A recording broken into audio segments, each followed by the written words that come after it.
MRR news ప్రతి దృశ్యం ప్రజాపక్షం నినాదంతో ఆరుభవించి సుమారు 8 వసంతాలు పూర్తి చేసుకున్న శుభ సందర్భంగా 2 తెలుగు రాష్ట్రాల్లో పనిచేస్తున్న స్టాఫ్ రిపోర్టర్లకు, జోనల్ ఇన్ఛార్జ్లకు, జిల్లా కోఆర్డినేటర్లకు, జిల్లా బ్యూరో చీఫ్లకు, క్రైమ్ బ్యూరో చీఫ్లకు, 2 తెలుగు రాష్ట్రాల్లో పనిచేస్తూ ఉన్న అన్ని నియోజకవర్గాల స్ట్రింగర్లకు, MRR news digital media providers కి, ఎంఎస్ఓలకు, సబ్ ఎడిటర్స్ కి, యాంకర్స్ కి, కెమెరామెన్లకు, ఆంధ్రప్రదేశ్ మరియు తెలంగాణ రాష్ట్రాల్లో పనిచేస్తున్న సిబ్బందికి, ఎంఆర్ఆర్ న్యూస్ ఛానల్ వీక్షిస్తున్న ప్రేక్షకులకు ఇవే మా హార్దిక శుభాకాంక్షలు.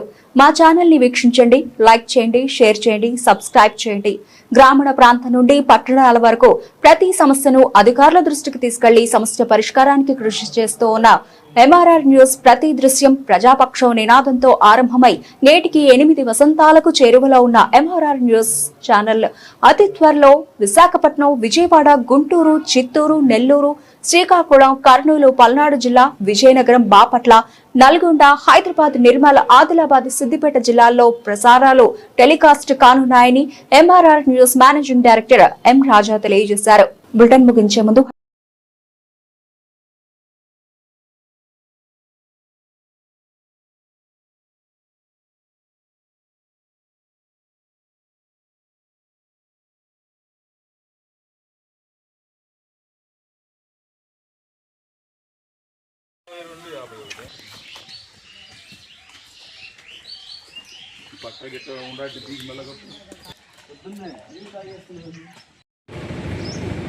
చాలా బ్యాడ్ వ్యసనాలకు అలవాటయ్యి గంజాయికి అలవాటు పడి మన రీసెంట్గా హసనాబాద్ అనే విలేజ్లో ప్రోసూర్లో ఇంత చిన్న పిల్లలు మర్డర్ చేశారు. వాళ్ళు వాడిని కత్తి ఎంతది, ఆ కత్తితోటే సగ పొడిచేసాడు పిల్లలు. వాడి వయసు ఇంత 4వ క్లాస్ 5వ క్లాస్ పిల్లలు. గంజాయి ఎఫెక్ట్ అనమాట. కాబట్టి దయచేసి అందరూ కూడా జాగ్రత్తగా చూసుకోండి మీ పిల్లలు మీరు. అదే టైంలో ఇంకొక ఇంపార్టెంట్ ఏంటంటే మీ దగ్గర హెల్మెట్స్ ఎవరి దగ్గర ఉన్నాయి చేతులు ఎత్తండి. హెల్మెట్ ఇక్కడ 50-70 మంది ఉంటే కనీసం 3 ఎత్తారు. సో ఇమీడియట్గా హెల్మెట్ తీసుకోండి. మీరు ఈ ఊరి నుంచి 2 వీలర్లో బయలుదేరితేనే అది సత్యనపల్లి రాని, లేకపోతే ఇటు నర్సాపేట వెళ్ళండి, ఇంకో ఊరు వెళ్ళండి, నగరికి వెళ్ళండి, ఎటైనా వెళ్ళండి. ఈ ఊరి నుంచి 2 వీలర్ మీద ఎక్కతానే హెల్మెట్ పెట్టుకోవడం అలవాటు చేసుకోండి. ఎందుకంటే చూస్తుంటే ఈరోజు రోజుకి ఎక్కడో దగ్గర పల్నాడులో 2 వీలర్లో ఒకడన్నా చచ్చిపోతున్నాడు. 2 వీలర్ మీద పోతా రోడ్డు మీద పడితే చచ్చిపోవడమే, ఇంకేం ఛాన్సే లేదు. వాడు బతికున్నా కూడా అన్నీ ఇరిగిపోతాయి, బ్రెయిన్ అంతా ఇదైపోయింది, బతకడు. కాబట్టి ఖచ్చితంగా 2 వీలర్ మీద జర్నీ అంటే మీరు ఎవరు చెప్పే పిల్లలే హెల్మెట్ పెట్టుకోండి. హెల్మెటే మిమ్మల్ని కాపాడింది. యాక్సిడెంట్ అయినా ఏమీ కాదు. నువ్వు రోడ్డు మీద 4 సార్లు కవిమని పడి తిరగబడినా కానీ ఏమీ కాదు. హెల్మెట్ మన ప్రాణాలను కాపాడింది.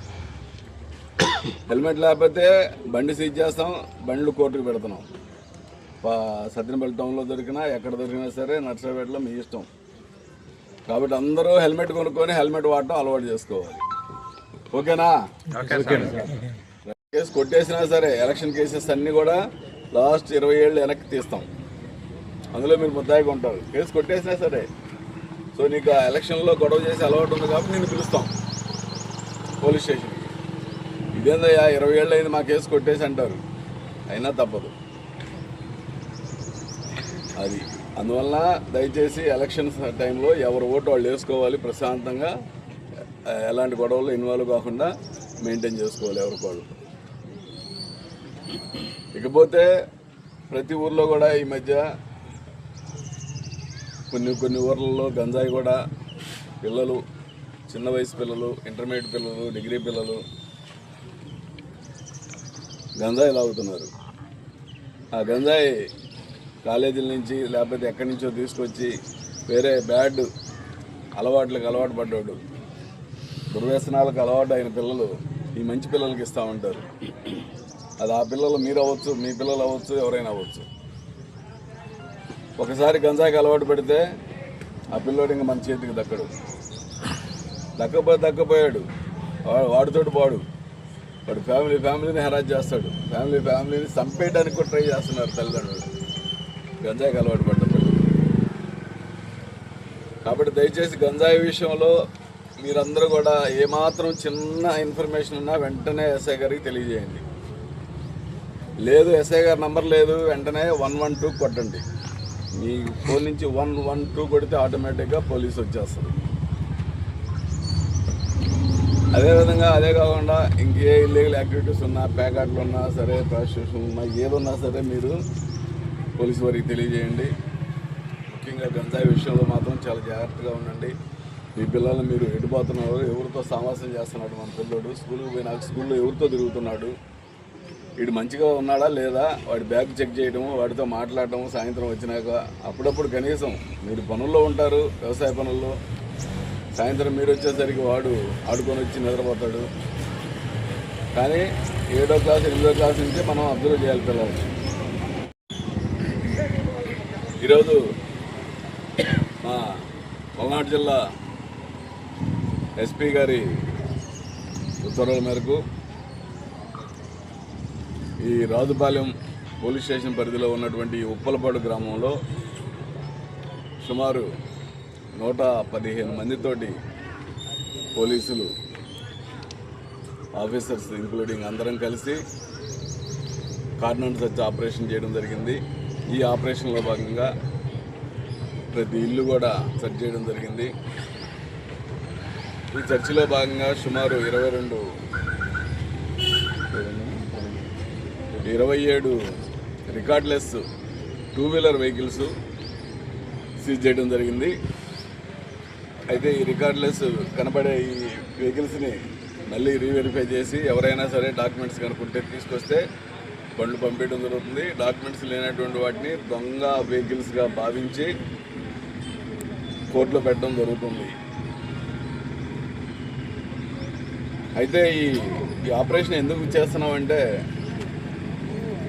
ఇప్పటికి దాదాపు 50 ఆపరేషన్లు చేసాం, మొత్తం 50 విలేజ్లో చేసాం. నాకు తెలిసి ఇది 51వ. ప్రతి ఊర్లో కూడా ఎలక్షన్స్ టైంలో గొడవలు జరుగుతున్నాయి బాగా. రేపు కమింగ్ ఎలక్షన్స్ ఉన్నాయి మనకి, జెడ్పీటీసీ, ఎంపీటీసీ, మళ్ళీ ఫాలోడ్ బై సర్పంచ్ ఎలక్షన్లు వస్తున్నాయి. మరి ఈ ఎలక్షన్లో ఎలాంటి గొడవలు చేసుకోకుండా ప్రశాంత వాతావరణంలో ఎలక్షన్లు చేసుకోవాలి అని చెప్పడం కోసం వచ్చాం మీ దగ్గర మేము ఇంతమంది. మీకు తెలుసు, ప్రతి ఎలక్షన్లో కూడా గొడవ అయినటువంటి వాళ్ళందరూ కూడా రౌడీ షీట్లు ఓపెన్ చేయడం జరిగింది. అదేవిధంగా ఎలక్షన్ టైంలో, ఎలక్షన్స్లో ముందు కానీ, మధ్య రోజు, ఎలక్షన్ రోజు కానీ, ఎలక్షన్ తర్వాత కానీ ఎవరైనా ముద్దాయిగా కేసులో ఉంటే అతనికి రౌడీ షీట్తో పాటు ఆ కేసు ఒక 30-40 ఏళ్ళు మీ పిల్లలు పెద్దోళ్ళు అయి పెళ్ళిళ్ళకి వచ్చేంత వరకు కూడా మీరు ముద్దాయిగానే ఉంటారు.